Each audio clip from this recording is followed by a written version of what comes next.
Good job. Hi, everybody. Who am I going to pick on today? Huh?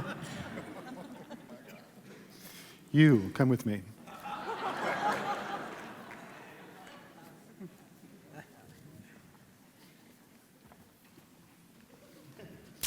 This is Bradley.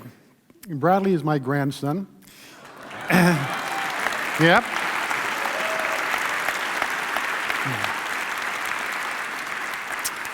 Tomorrow he leaves for 2 weeks for training with the Army, and then he's going to be sent to Qatar, is it, for 9 months. So Bradley, I just want you to know that our prayers and our blessings go with you.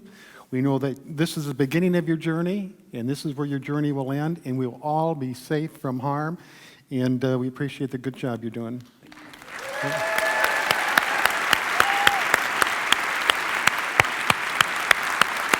Wow.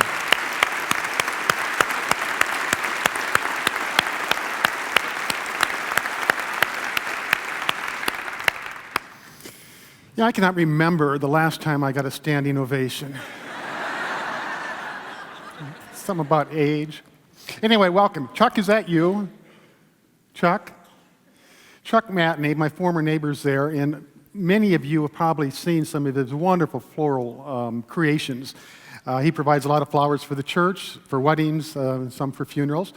He owns Matney Flower. I think it's over in Fairway or something. So if you need any flowers or something, go to Chuck. He'll do a good job for you, and that should be worth a free arrangement.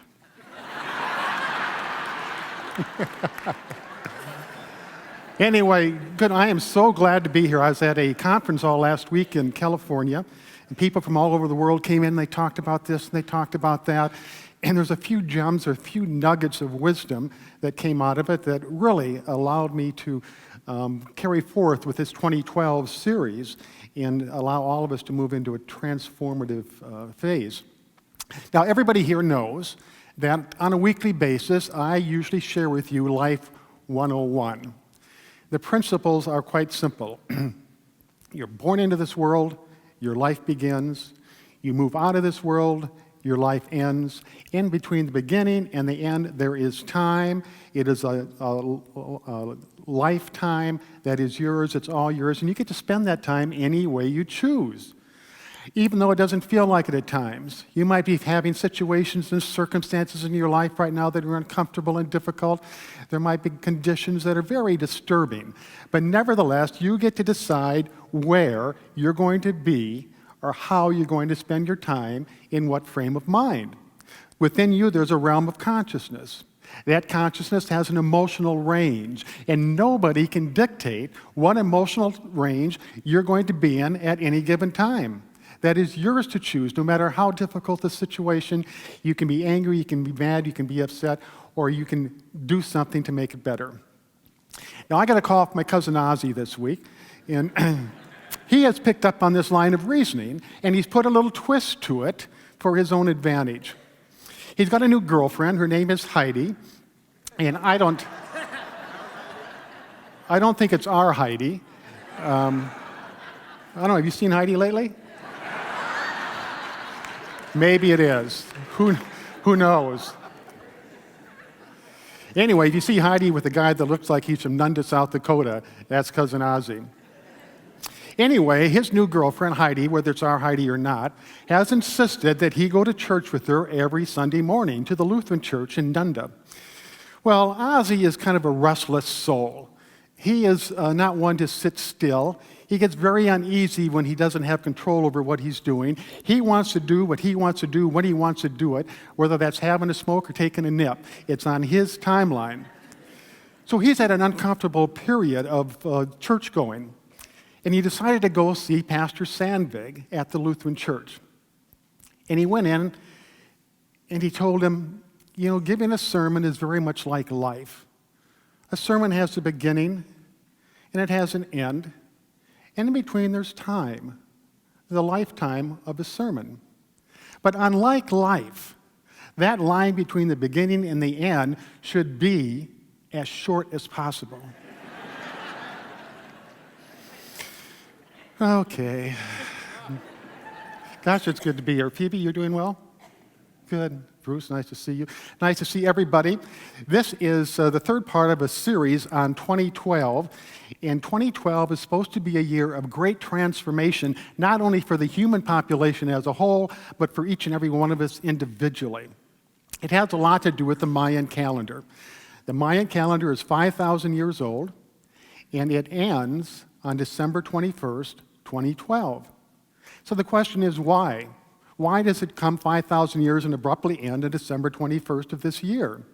Some doomsayers are saying it ends on December 21st because that is the end of the world. It's the end of life. Whether the earth implodes or explodes or all of life is extinguished, they don't know, but that indicates that's the end of our times. In actuality, however, the Mayan calendar runs in time cycles. And the first cycle does end December 21st of this year, but then the second cycle begins.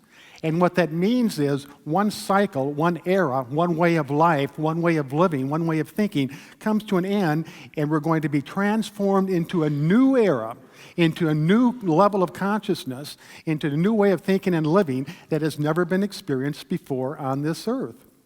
It's all about the transformation of consciousness. Now, to fully appreciate this transformation process, it behooves us to go back and look at the history of existence. 14 billion years ago, there was nothing, there was a void, absolutely pure space. And then the universe came into being, and it was filled with substance, matter, physical properties. So first there was nothing. Absolutely nothing, a void. And then in a second, the universe was filled with this material, this physical substance. Transformation. How did that happen? What was the cause? We don't know. So we say God did it. Whatever your definition of God might be, God could be the energy of the universe. God could be the life force. God could be love. But there's something that caused that big transformation from nothing to everything. And so we call that God. 4.5 billion years ago, our solar system was created, and the Earth and the Sun came into this very magical movement, this intimate relationship, almost like a mother and child. 3.5 billion years ago, another incredible transformation took place. Life. Life appeared on Earth. First, no life, and then once again, in the next moment, there was life. How did that happen? Where did that come from? We don't know. We don't know how life begins today. Scientists do not know what makes the heart start to beat for the baby in the womb. It's a mystery. So let's just say God, that almighty presence that is everywhere present, and it is within us as spirit, the energy of the universe. So the beginning life were small little one-celled microorganisms. And they were doing quite well until the swishy, murky waters of the earth started banging them around, and their survival was at risk. So another transformation. Individual cells began to form with other individual cells, and they became more complex. And they had twice the consciousness. And then they formed with more cells, and these cells continued to form and continued to evolve into, first of all, plants, and then creatures of the sea, and then animals and reptiles and dinosaurs, until finally, 50 million years ago, primates come forth, our ancestors. 50 million years ago, and that's a snap of the fingers in evolutionary time. 50 million years ago, the primates come forward, they continue to evolve and evolve and evolve until presto, here we are, human beings, the latest creation of life. So, how are we doing? After this 14 billion year journey, here we are, we have the same stuff within us, the same substance, the same energy that was there at the Big Bang 14 billion years ago. How are we doing? How do we stand up to the greatest model of creation? What I'm about to tell you is absolutely true. Let me digress for one moment. It's Christmas Day. Two little boys get toy cars for Christmas presents. And they're driving them around in the ground, and pretty soon they begin to bang them into each other. And they think that's fun. There's like a collision. And then they realize if they get a little bit further apart and they race the car faster, it'll make a bigger collision. And then they get so far apart, about the length of 10 feet or 12 feet, and they're racing the cars towards each other, but their aim isn't that good and the cars are missing. So in their ingenious little heads, they get books off the shelf and they line them up on the floor in 2 rows, and there's a small little channel between the books. So they can race the cars down that channel and they will collide and they won't miss each other. Pretty ingenious. And for some reason they get an incredible amount of joy out of this. We don't know, boys will be boys. Meanwhile, in Geneva, Switzerland, scientists are trying to capture an atom. But they can't seem to do it because the atom is too fast. Whenever they zone in on it, they can see traces, almost like exhaust fumes or a light trail where the atom has been, but it's too late. The atom's gone. They get frustrated. And then just like those little boys, they come up with an idea, let's build a collision course. And so they spend $5 billion on this 17-mile collision course that is a small little tube, and they get one of the atoms going counterclockwise and one of the atoms going clockwise until, boom, they collide. True story. Now, these are atoms heretofore seem to be indestructible.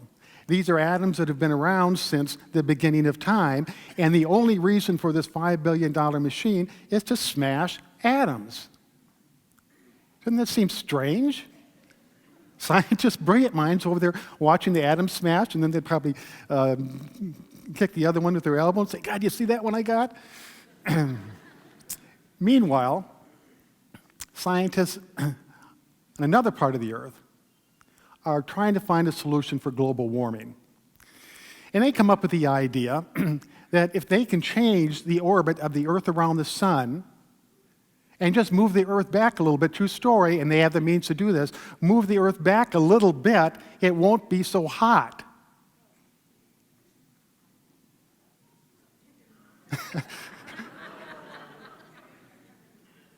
I mean, this is for 4.5 billion years, the sun and the earth have been doing this exquisite dance, and now we're going to step in and try to change that because we're making the earth too hot ourselves. That's the quick solution.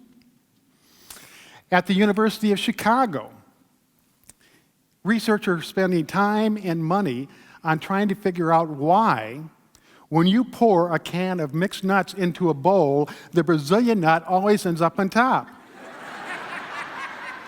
True story. You can't make this stuff up. And while all this is happening, last month, in 59 cities around the country, thousands and thousands and thousands of people decided to ride the subway in their underwear. Honest to gosh. It's an annual event called No Pants Sub Day, and people all over the world are doing this. Now, if you were God looking down at your latest creation, the greatest model of life, wouldn't you be wondering, what is going on? And I mean, did I make a mistake here? And while all of this is happening, the natural rate of extinction for all species is 1 every 5 years. That's the way it should be. That's the way nature controls the population. Presently, 20,000 species on this earth is being extinguished or exterminated every single year. 20,000. We've gone from 1 every 5 years to 20,000 every single year. We need trees to breathe. Trees provide oxygen. We need oxygen to live. We breathe in oxygen and we exhale carbon monoxide, which can be deadly. And the trees ever so benevolently absorb that carbon monoxide. They are our lifeline. Yet at the same time, we're cutting down over 500 trees every single minute, 24 hours a day, without a substantial replanting process. The number one disease in regards to living with a disability today is depression. The greatest increase in depression is with teenagers. The third greatest cause of death with teenagers is suicide. So what we're doing is we're taking a look at this and thinking the old systems that we have don't work anymore.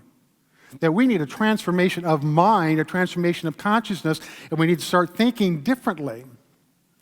Now, interesting, as we look at life throughout the ages, life has always made a transformation when there has been extreme chaos and a threat to the survival of the species.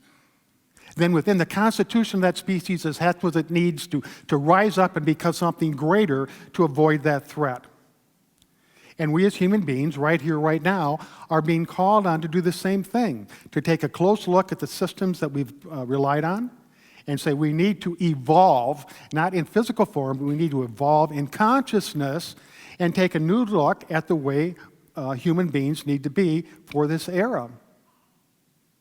Our global financial systems are breaking down. Our environmental protection systems are breaking down.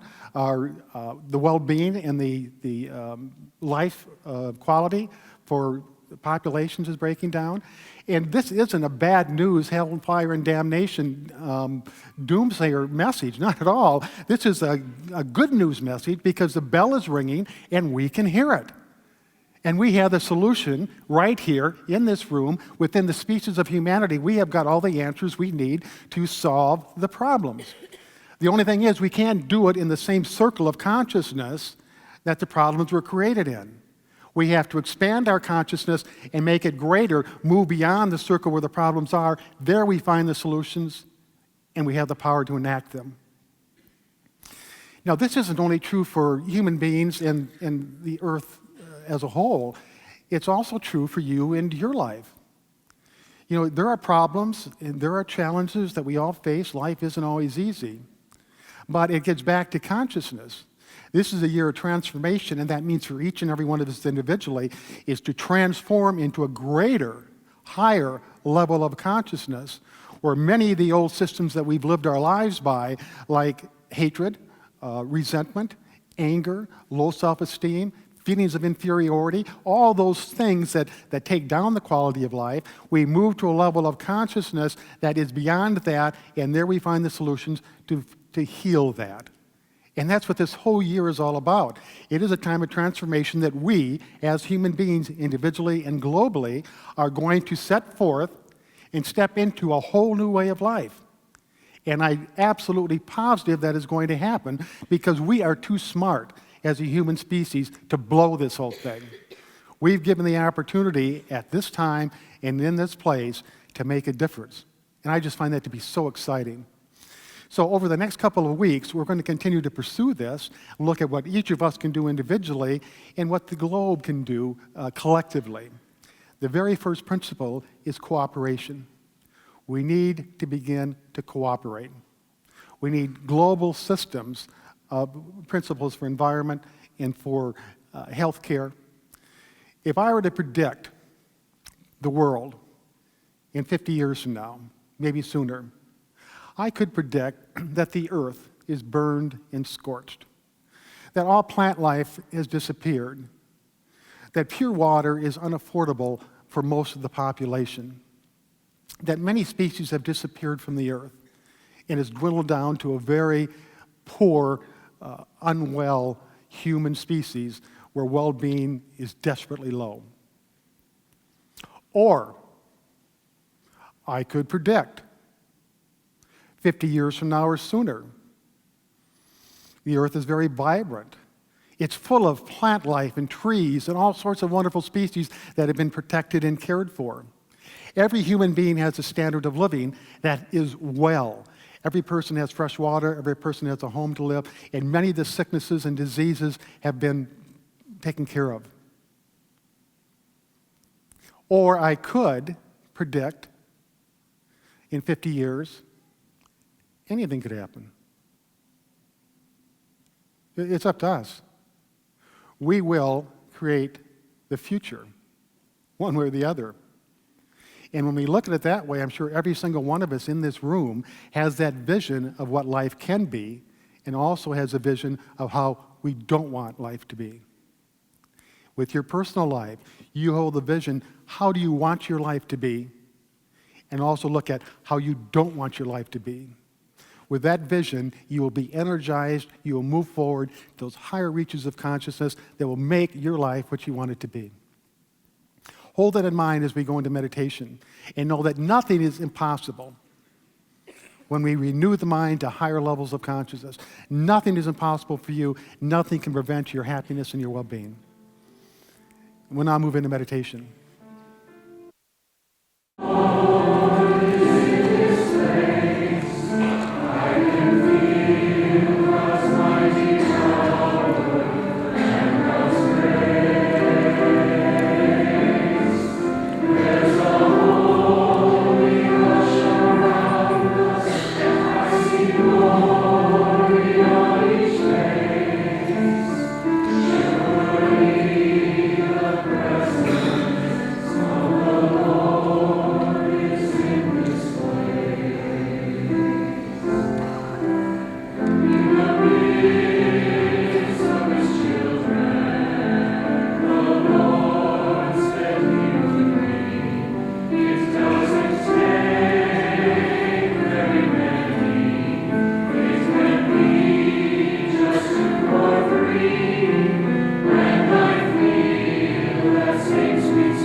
As we move into meditation, I invite you to take a deep breath. Hold it for just a moment before you exhale. And then as you do, just feel every muscle in your body becoming relaxed. Take another deep breath and slow down a little bit.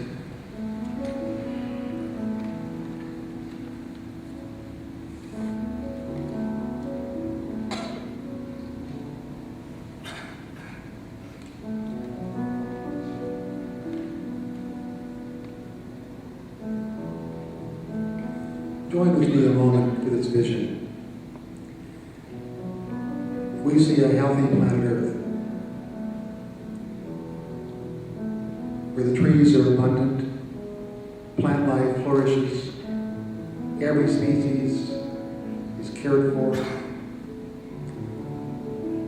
and the well-being of every human being is at a high.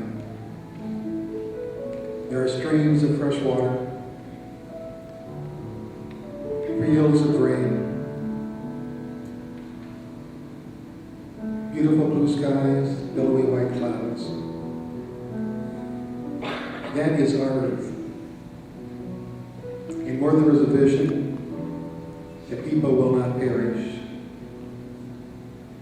we hold that vision in consciousness, and we know that we will be directed to do what we need to do to make that happen.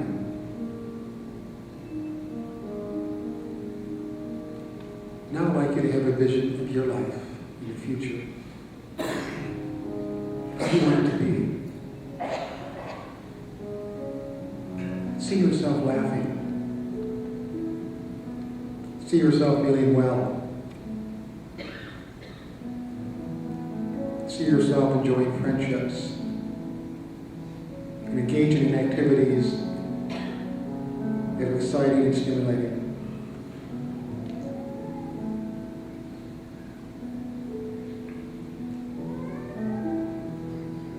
With that vision strongly in mind, you will go towards it. You don't have to know how. It will happen.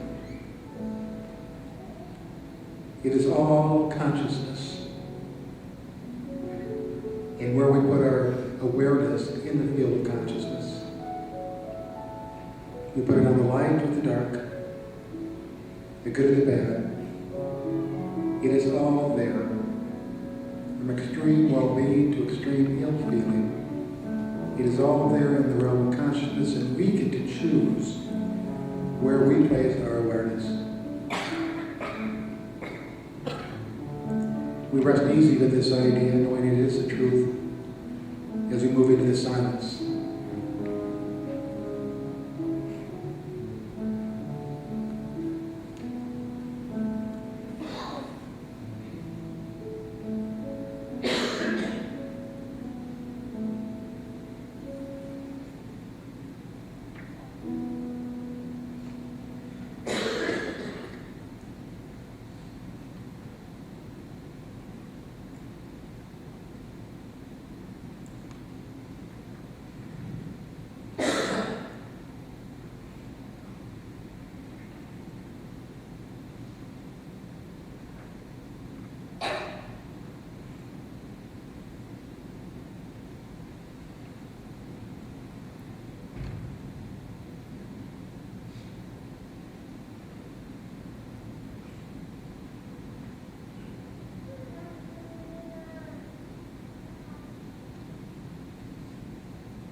We now begin to come back to this time and this place. And we do so feeling good. We do so with a strong sense of well-being. And we know that the future is ours. That time is ours to spend any way we choose.